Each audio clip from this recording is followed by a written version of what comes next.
प्रिय छात्रों, मैं doctor Alka Pareek, associate professor गृह विज्ञान, और हम वस्त्र विज्ञान एवं परिधान पढ़ रहे हैं। इसके अंतर्गत हम पढ़ रहे हैं जानतव रेशा रेशम।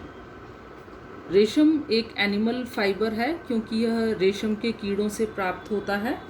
पिछली कक्षाओं में छात्राओं हमने पढ़ा था कि किस प्रकार से रेशम के कीड़े के द्वारा रेशम के रेशे का उत्पादन किया जाता है, और रेशम का जो प्रोडक्शन है, उत्पादन है, वो रेशम के कीड़े के द्वारा किया जाता है। इसे सेरीकल्चर बोलते हैं।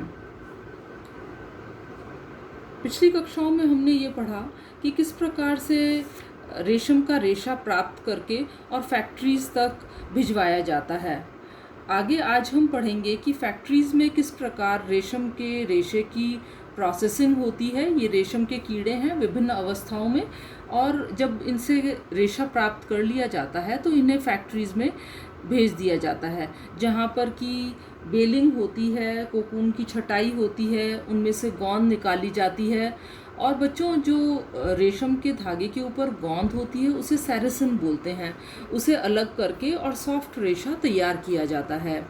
उसके बाद में धागे को लपेटा जाता है, जिससे में क्या करते हैं कि 3 या 4 कोकून को एक साथ मिला करके और लपेट करके मजबूत रेशा तैयार किया जाता है। और उसके बाद में अगला प्रोसेस होता है गांठें तैयार करना, यानी बेलिंग, जिसमें कि लच्छियों को 5 से 10 पौंड की बुक में बांधा जाता है और ये सिल्क फिलामेंट बटाई के लिए तैयार कर लिए जाते हैं। अगला प्रोसेस है धागा बनाना। निर्माण में कुशल, योग्य और निपुण व्यक्तियों की आवश्यकता होती है। उनकी तीक्ष्ण बुद्धि, तेजस्वी आँखें और अभ्यस्त उंगलियां लक्ष्यों को देखकर ही उसकी किस्म को पहचान लेती हैं। वे इन्हें रंग, आकृति, बनावट, लंबाई, इनके आधार पर उनकी छटनी कर लेते हैं। सबसे पहले छटाई के पश्चात लच्छियों की साबुन युक्त गर्म पानी में डाला जाता है लच्छियों को, जिससे कि उनमें जो गम होती है, गोंद होती है, वो हट जाए। और गर्म पानी में डालने के बाद जो गोंद है वो नरम पड़ करके और ढीली हो जाती है। सेरेसिन के ढीले होने से धागे बनाना आसान हो जाता है। इसके पश्चात इन लच्छियों को सुखा दिया जाता है। सूखी लच्छियों को फ्रेम पे चढ़ाकर इनके फ्रेम को बॉबिन पर लपेट दिया जाता है। लपेटते समय इन पर वांछित और आवश्यकतानुसार ऐंठन दी जाती है, और इस प्रक्रिया को थॉइंग कहते हैं। जैसे कि आप चित्र में देख रहे हैं, लूज ट्विस्ट थॉइंग की जाती है, जिसमें कि कम ऐंठन दी जाती है। इस प्रकार के रेशे सुंदर तो दिखाई देते हैं, लेकिन अधिक मजबूत नहीं होते। दूसरी प्रक्रिया होती है हार्ड ट्विस्ट, जिसमें कि अधिक मात्रा में ऐंठन दी जाती है। ये वस्त्र अधिक मजबूत होते हैं। इसके बाद अगली प्रक्रिया होती है डीगमिंग, यानी कि गोंद हटाना। गोंद हटाने की प्रक्रिया वस्त्र बनाने के बाद भी की जाती है। धागे में कुछ गोंद उपस्थित होती है, जिसे थोड़ा बहुत हटाया जाता है, लेकिन गोंद को पूर्ण रूप से नहीं हटाया जाता, क्योंकि इसे हटाने से रेशे कमजोर और निर्बल हो जाते हैं। थोड़ा बहुत गोंद हटाने से धागे मुलायम, चमकदार और आकर्षक होते हैं। इनकी सौंदर्य में अत्यधिक वृद्धि हो जाती है। अतः गोंद हटे वस्त्र शुद्ध रेशमी वस्त्र कहलाते हैं। इनकी रचना अत्यंत सघन होती है। ये वस्त्र अत्यंत सुंदर, चमकदार, बारीक, आकर्षक और श्रेष्ठ होते हैं। इनमें प्रतिस्कंधता, प्रत्यास्था और लोच का अद्भुत विलक्षण गुण विद्यमान रहता है। साथ ही साथ बच्चों, ये मजबूत भी होते हैं, परंतु शुद्ध रेशमी वस्त्र बहुत मूल्यवान होते हैं और सर्वसाधारण की पहुंच से काफ़ी दूर होते हैं। इनके मूल्य को कुछ कम करने के लिए और आम जनता के लिए सुलभ बनाने के लिए इनके धागों पर कुछ धातु सटाकर इन्हें वजनी बनाया जाता है, यानी कुछ मेटल्स इनके अंदर और ऐड कर दिए जाते हैं। तो अपनी अगली प्रक्रिया हुई वजन बढ़ाना, यानी कि वेइंग। वजन बढ़ाने के लिए कुछ धातु जैसे लोहा, टिन आदि सटाकर भारी बनाया जाता है। रेशमी धागों में इन धातुओं से काफ़ी मजबूती आ जाती है और ये आसानी से इन धातुओं को अपने में चिपका भी लेते हैं। अतः ये धातु शीघ्रता से ही इनसे चिपक करके और यूनिफॉर्म रेशे प्राप्त किए जा सकते हैं।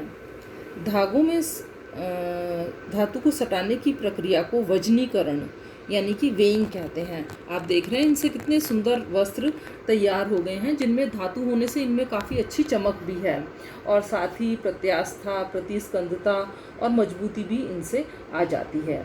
अगली प्रक्रिया होती है ब्लीचिंग। जैसे ये वाला जो वस्त्र है इस पे ब्लीच किया गया है, तो तीव्र और शक्तिशाली ब्लीच रेशमी रेशे को नुकसान पहुंचा देते हैं और जिससे कि रेशे नष्ट हो सकते हैं।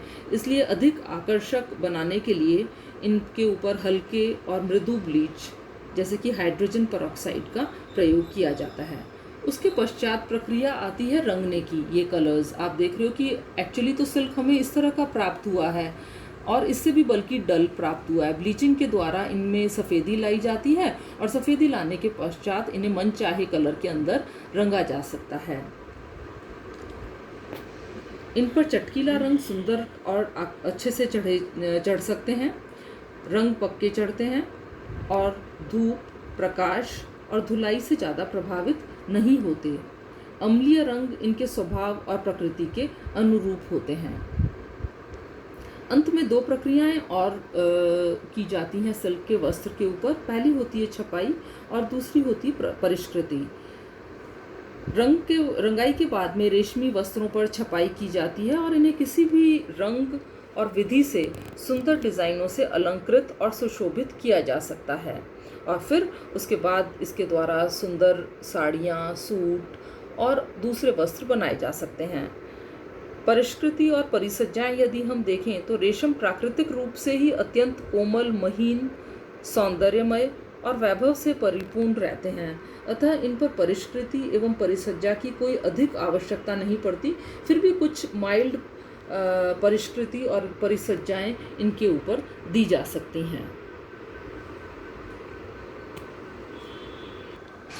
तो बच्चों, हमने इसमें पढ़ा कि किस प्रकार से रेशम के कीड़ों का पालन किया जाता है, यानी सेरीकल्चर कैसे किया जाता है, रेशम के कीड़ों का जीवन चक्र करा और उसके बाद में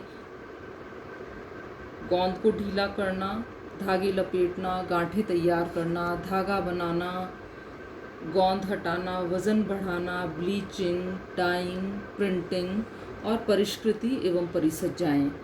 तो इस प्रकार से रेशम के कीड़े से रेशम के धागे का उत्पादन किया जाता है। आशा है आज का ये लेक्चर आप सभी को पसंद आया होगा। धन्यवाद।